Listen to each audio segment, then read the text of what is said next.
Within the universe of Stephen King, there exists an invisible force that runs through stories, worlds, and timelines.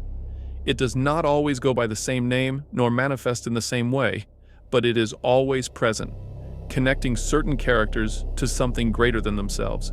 That force is known as the Shine or the Shining. The Shine is not a conventional psychic power. It is a special sensitivity to the deepest layers of reality, the ability to perceive, interpret, and in some cases alter aspects of the world that remain hidden from most people. Depending on the story, it can manifest as telepathy, visions of the future, communication with the dead, healing, or even control over matter and energy. All of these abilities are not separate powers, but expressions of a single phenomenon.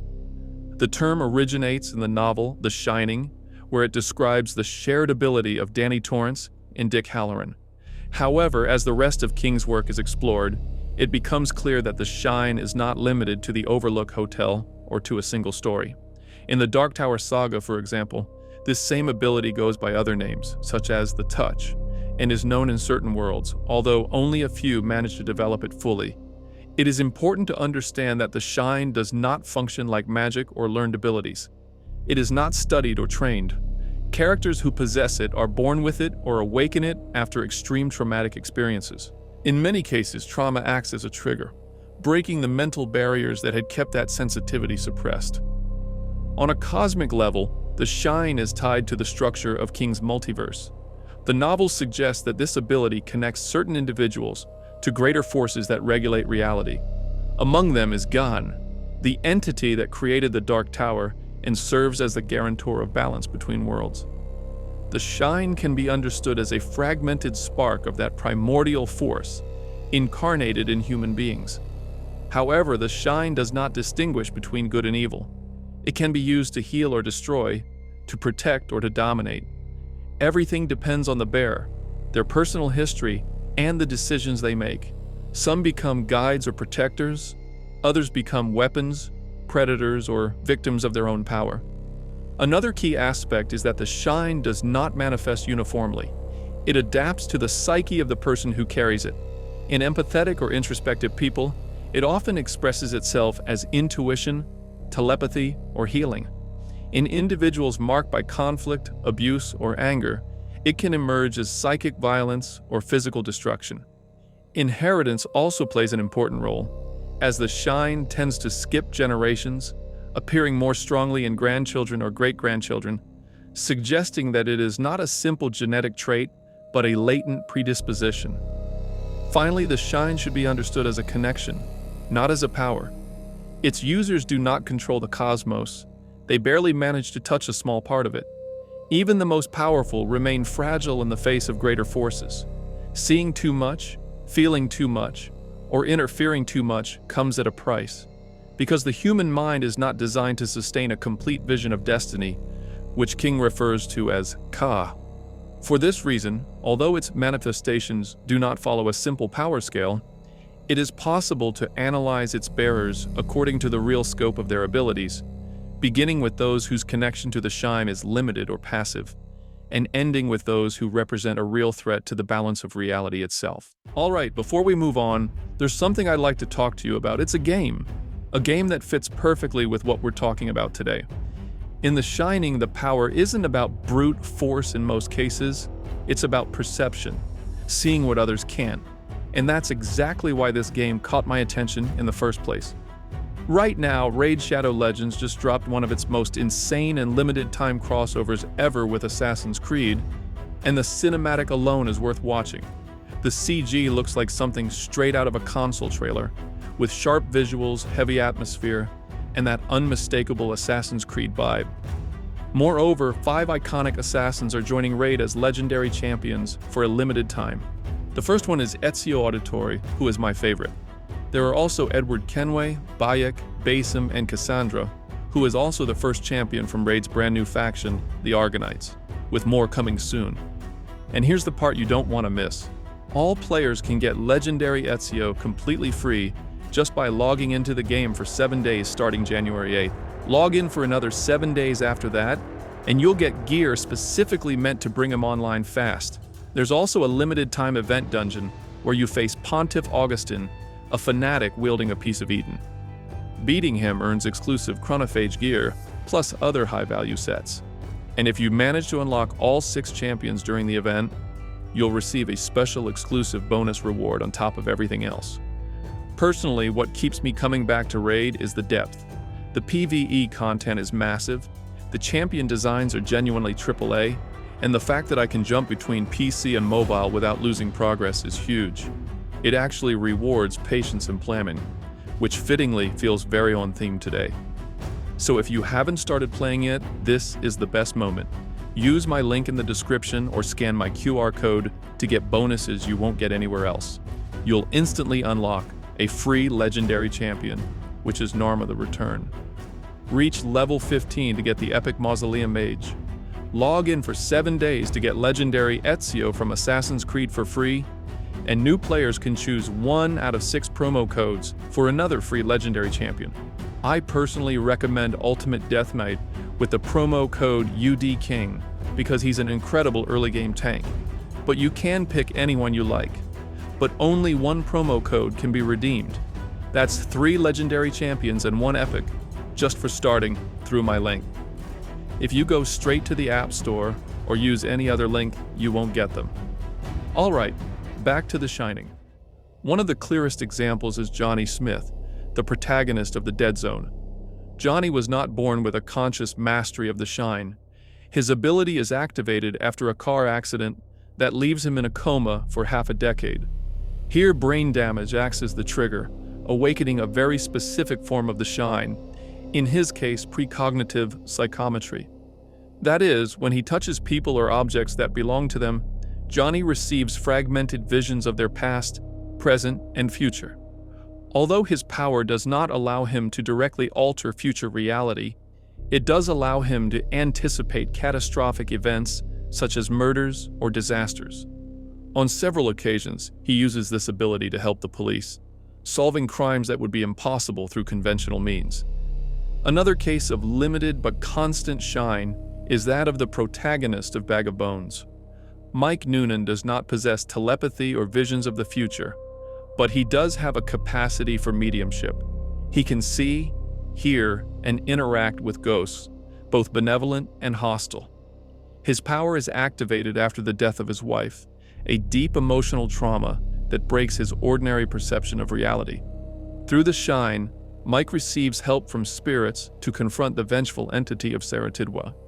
In several of Stephen King's stories, Dick Hallorann occupies a singular place. He is not only one of the first characters to explain what the Shine is from a conscious perspective, but he also serves as a transitional figure between different stories and eras of the canon. His presence directly links the events of The Shining, its continuation in Dr. Sleep, and the supernatural background associated with the town of Derry. Hallorann's relationship with the Shine begins long before his time at the Overlook Hotel.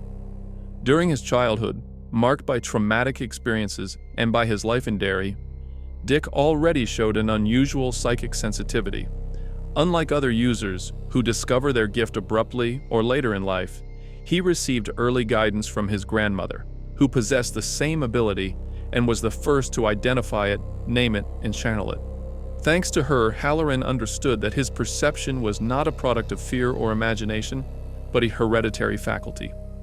In terms of his abilities, Hallorann manifests a stable and refined form of the Shine. He possesses conscious telepathy, which allows him to exchange thoughts with other users, without physical contact and across great distances. This trait becomes decisive when he perceives Danny Torrance's mental call and decides to return to the Overlook, even knowing the danger the place represents. In addition, his Shine grants him an extreme sensitivity to spaces marked by violent events, allowing him to detect supernatural presences and traces of accumulated evil in the environment.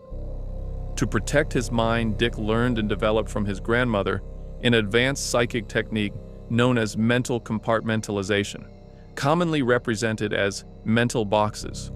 Through this method, he manages to isolate traumatic memories, intrusive visions, and supernatural stimuli that could overwhelm or destabilize him. Although this technique would later be taken much further by Danny Torrance, Hallorann was one of the first to apply it in a functional way, demonstrating a high degree of self-control and mental discipline. One of the most extreme moments of his trajectory in Derry occurs when he manages to establish direct contact with Pennywise and temporarily immobilize him. Although the confrontation is brief and non-offensive, the mere fact of partially penetrating its mind and surviving demonstrates Hallorann's psychic strength, since most characters who cross paths with Pennywise do not end well. Mother Abigail, whose full name is Abigail Fremantle, carries one of the most singular expressions of the shine ever seen. Unlike other users, her power does not manifest as an offensive ability or as immediate supernatural perception, but rather as a spiritual function of collective guidance. When the Captain Trips pandemic swept through civilization, bringing with it a kind of superflu, Abigail had already surpassed a century of life.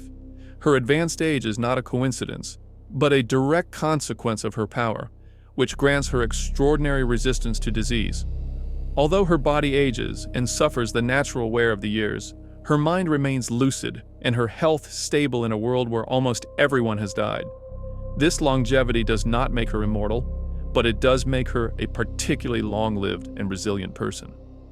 The main manifestation of her shine is massive dream projection. That is, Abigail can appear in the dreams of thousands of people scattered across the country, guiding them toward her home and offering a moral point of reference amid collapse and apocalypse. These appearances do not impose obedience nor attempt to manipulate. Instead, they function as a call or an invitation that each individual chooses to follow or reject. Through these visions, Abigail not only gathers people together, but also attempts to restore a sense of community and purpose.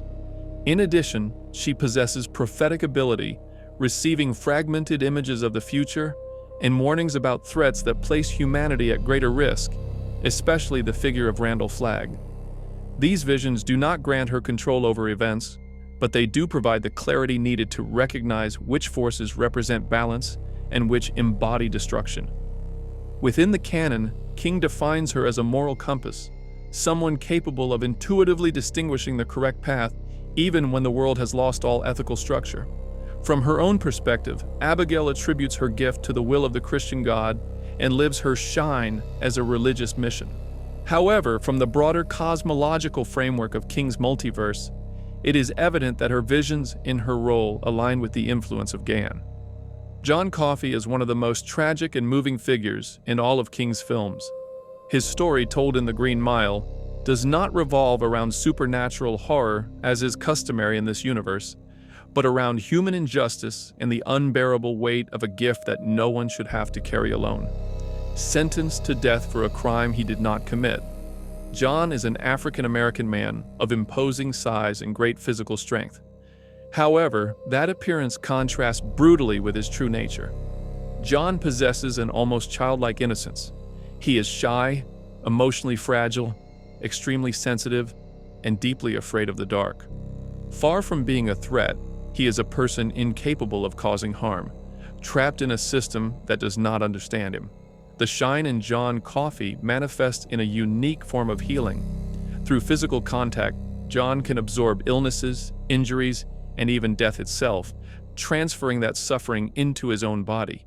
With this ability, he does not eliminate pain but internalizes it. Tumors, infections, and intense emotional suffering pass through him before being expelled in the form of dark energy. Thanks to this power, he is able to cure terminal diseases and restore life to a recently deceased being, as seen with the mouse Mr. Jingles. This gift is directly linked to an almost supernatural empathy, close to emotional telepathy. John not only perceives the physical pain of others, but also their guilt, their fear, and their true inner nature. By touching a person, he can transmit visions, memories, and hidden truths, forcing them to confront what they carry inside. In this way, his shine grants him the ability to heal physically, but also helps heal emotionally by revealing profound truths. In addition, a notable side effect of his power is the abnormal longevity it grants to those he heals.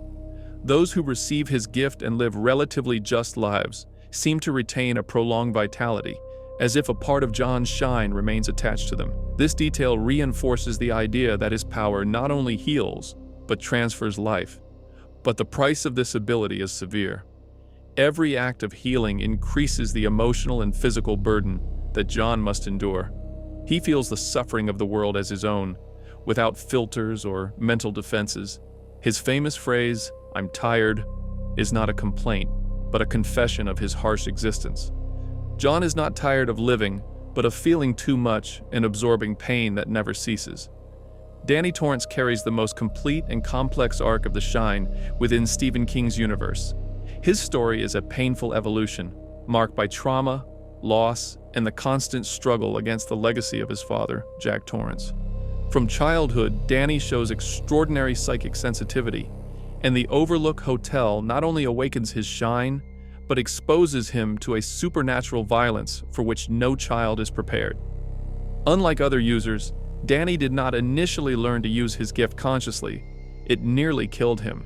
The constant presence of fear, the guilt associated with his father, and early exposure to malevolent entities left a deep mark that defined the rest of his life. For years, Danny tried to flee from his gift, turning to alcohol and self-destructive behaviors as a way to silence the voices, visions, and memories. In adulthood, erratic decisions and an almost total denial of his identity deeply marked him.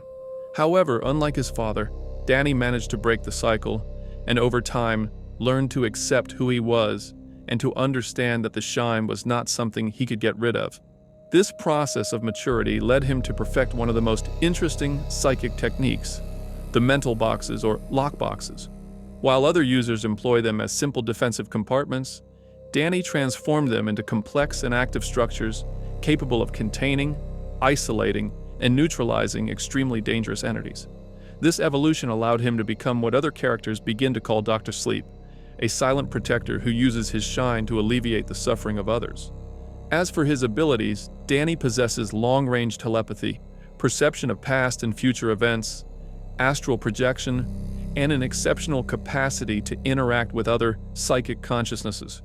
During his childhood, these manifestations were channeled through Tony, a figure Danny interpreted as an imaginary friend, but who was actually a temporal projection of his own adult self, guiding and warning him from the future.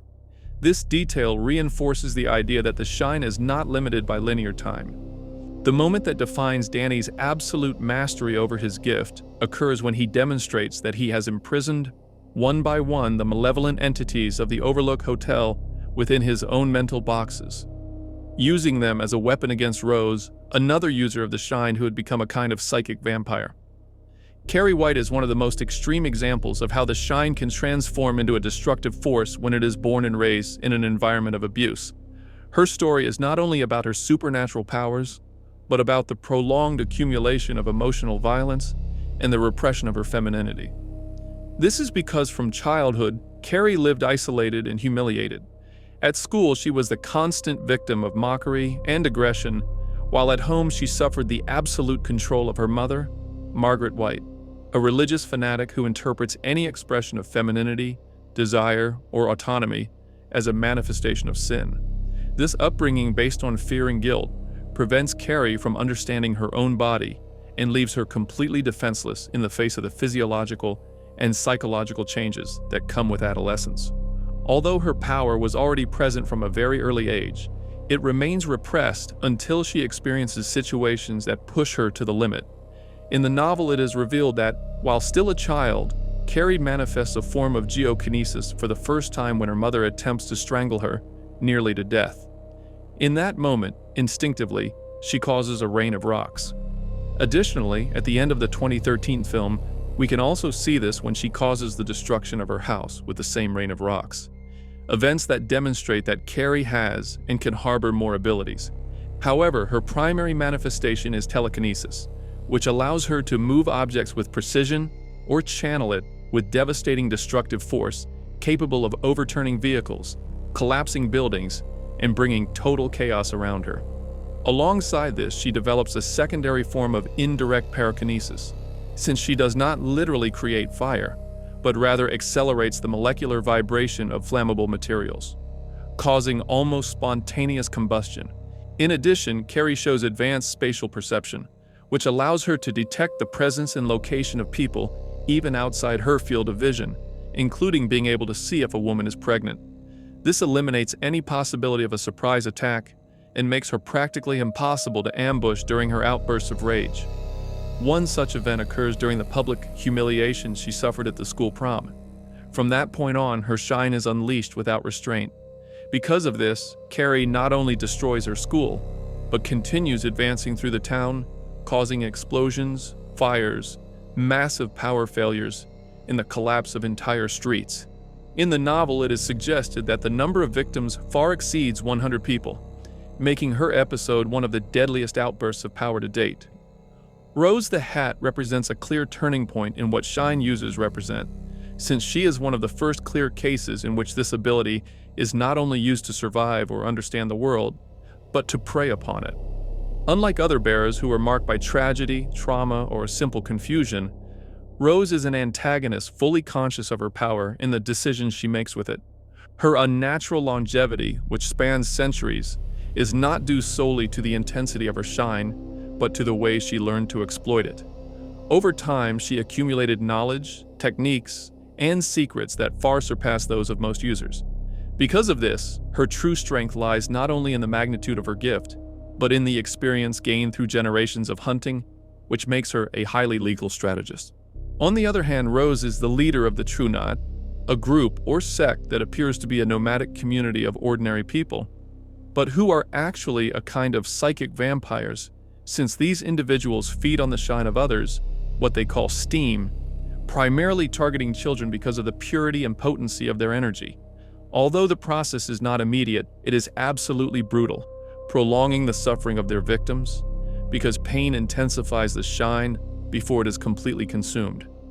As for her abilities, Rose possesses a highly refined shine. Her most characteristic manifestation is advanced astral projection, which allows her to separate her consciousness from her physical body and travel great distances in a matter of seconds. From this incorporeal form, she can track prey, spy on targets, and attack other users on a mental level. This ability makes her a hunter who is very difficult to detect or anticipate. In addition, Rose can influence human perception and will, using psychic suggestion to go unnoticed or induce specific behaviors, through a subtle but highly effective form of hypnosis. Thanks to this ability, the True Knot can move freely through the world without raising suspicion, even in situations where they should be discovered.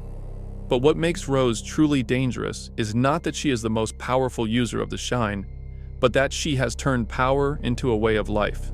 She knows exactly when to attack, when to retreat, and when to let others destroy each other.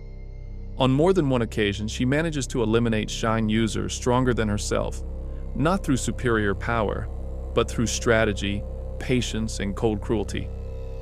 She learned much of this over her 700 years of life, because consuming the steam of others grants her not only longevity, but eternal youth. Her defeat required extreme measures, since to stop her, Danny Torrance was forced to release the malevolent entities of the Overlook Hotel that he had contained within his mental boxes, using that horror as a weapon. Charlie McGee is the most extreme case of physical destruction associated with the shine. Here it is not just about a powerful user, but about an anomaly capable of surpassing even Carrie White in terms of potential damage. For this reason, Charlie is often described as the nuclear bomb of the shine. Charlie is born as the indirect result of a failed government experiment. Her parents, Andy McGee and Vicki Tomlinson, participated in government-funded college trials in which they were administered a synthetic drug known as Lot 6.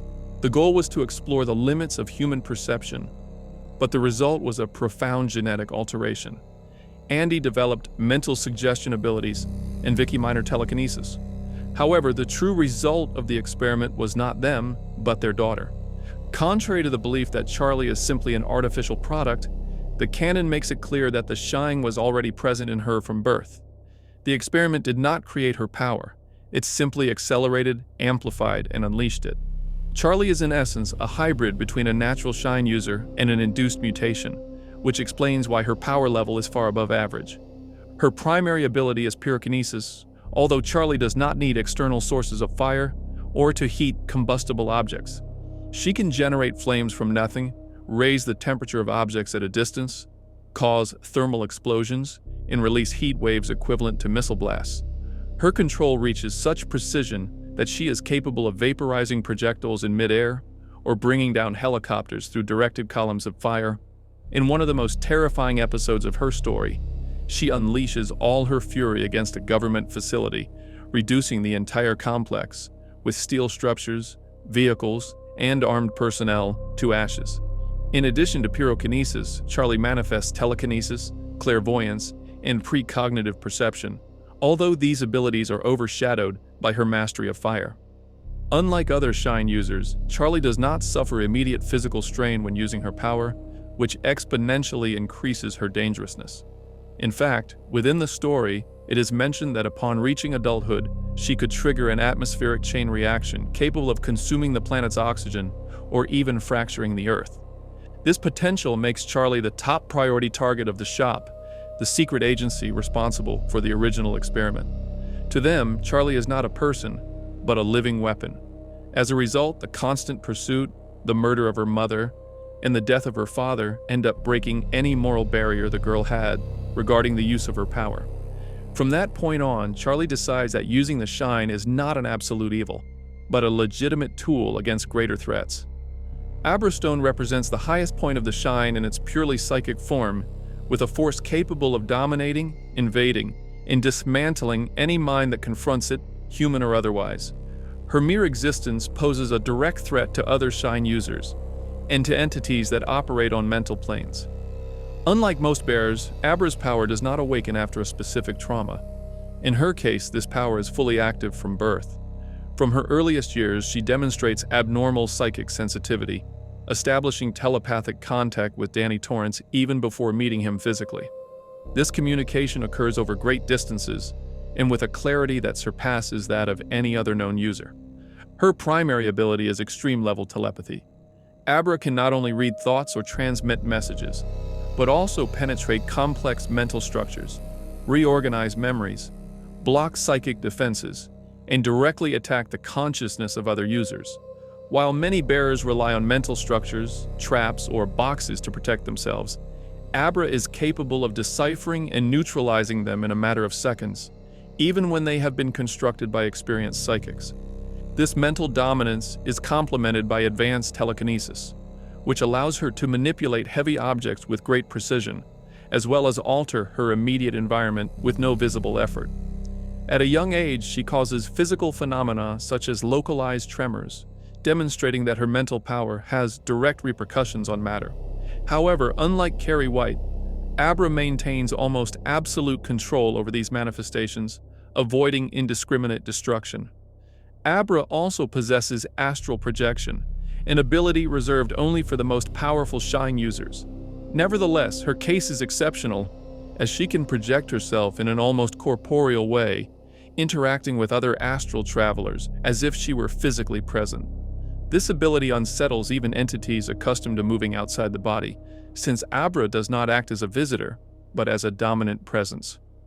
During her confrontation with the True Knot, Abra proves why she is considered untouchable. She not only withstands the attacks of Rose the Hat, but reverses the hunt, infiltrating her enemy's mind, causing direct psychological damage, and exposing her weaknesses. At no point is there a real possibility of turning or subduing her, something that not even Rose seriously considers. But the most unsettling thing about Abra Stone is not what she manages to do as a teenager, but what she could become over time. Her power is still in a growth phase and shows no clear signs of a defined limit. In narrative terms, Abra represents a major anomaly within the Shine, a user whose evolution does not seem tied to suffering, but to the natural expansion of her consciousness. Patrick Danville is one of the Shine users who can be said to already exist on a higher scale. Patrick does not throw objects through telekinesis like Carrie, nor does he control minds like Rose. He stands above them not because of physical strength or experience, but because his gift acts directly upon reality itself through his art. His first appearance occurs in Insomnia, where he is introduced as a prodigy child whose cosmic importance is recognized by higher entities known as the Little Ball Doctors. From that moment on, it is established that Patrick is not merely talented, but essential to the balance of the multiverse. His life is spared because his existence will be necessary at a critical point in the future. That point arrives in the final stretch of the Dark Tower. There, Patrick appears as a traumatized young man after having been held captive by Danville, whom I have already discussed in past videos. During his captivity in Empathica, Patrick is psychologically tortured. Danville feeds on his emotions and keeps him isolated, even going so far as to mutilate him to silence him. His captor understands the nature of Patrick's power all too well and takes extreme precautions, allowing him to draw only with incomplete materials and without erasers, aware that this artist's act of erasing is just as dangerous as that of creating.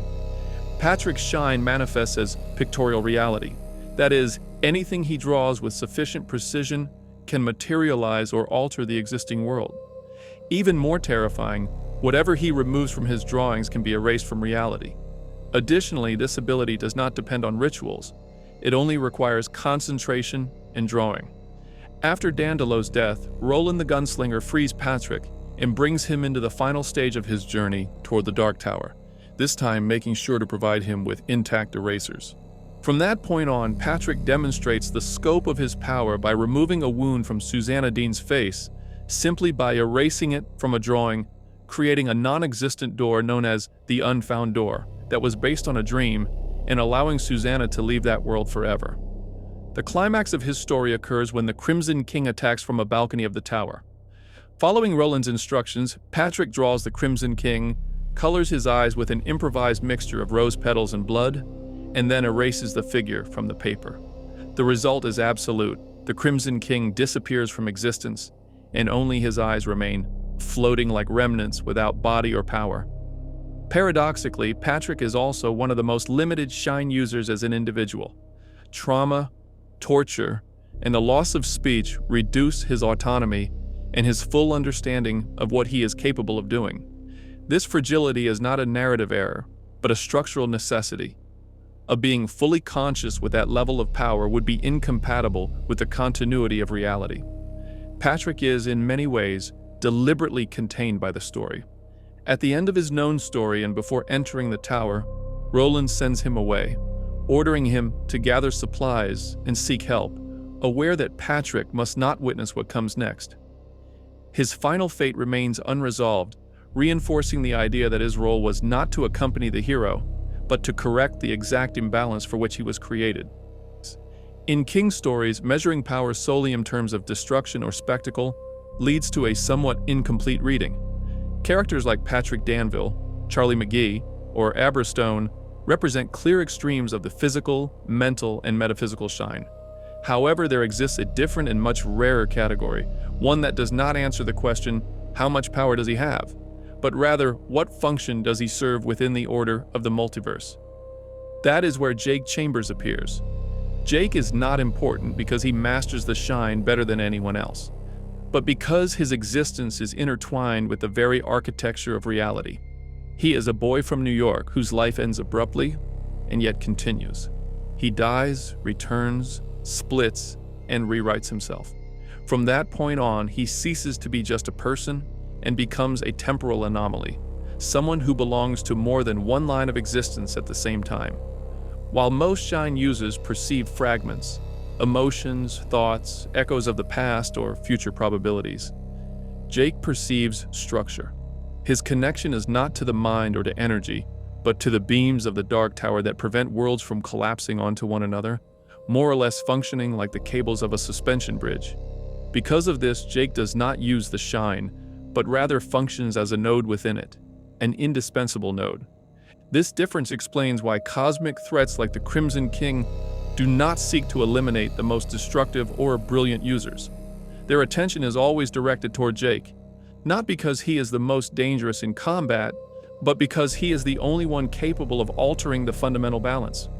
Jake is known as the Breaker not because of what he destroys physically, but because his mind can affect the pillars that hold reality together.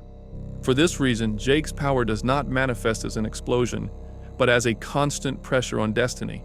His decisions carry multiversal weight, and when he acts, he does not change a single event. He reorients the course of the Ka, something that could be understood as destiny, but which is not pre-written. That is why even other shine users, no matter how powerful they are, always operate within a framework that Jake can, in theory, break or repair.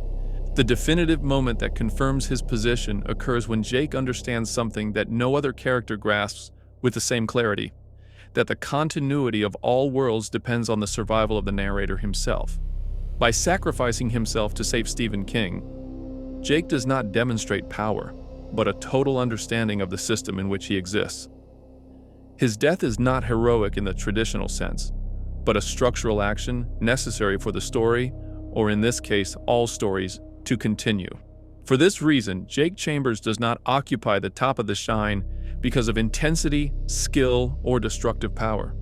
He occupies that place because he is an anchor point of the multiverse, a piece without which everything else loses meaning. And he is not the strongest user, he is the most important. And in the universe of Stephen King, that difference changes everything. And with that, we've reached the end of this video. I hope you enjoyed it, and if you did, remember to give it a like, subscribe if you haven't already, and turn on the notification bell to stay up to date with all my new videos. I also want to give a special shout out to the channel members. Thanks to you and all of our viewers, we can keep diving into these kinds of disturbing and thought-provoking stories. Thank you so much for your ongoing support. And if you want to support the channel and get access to exclusive content, early videos, and other perks, I invite you to become a member. Just click the join button below this video. See you in the next one. Hey, don't go just yet. If you like this video, I've got another one I think you'll love. Check it out. And remember, if you're interested, don't forget to download Raid Shadow Legends using my link in the description, or scan the QR code on screen to unlock exclusive new player bonuses, including epic champions and a free legendary.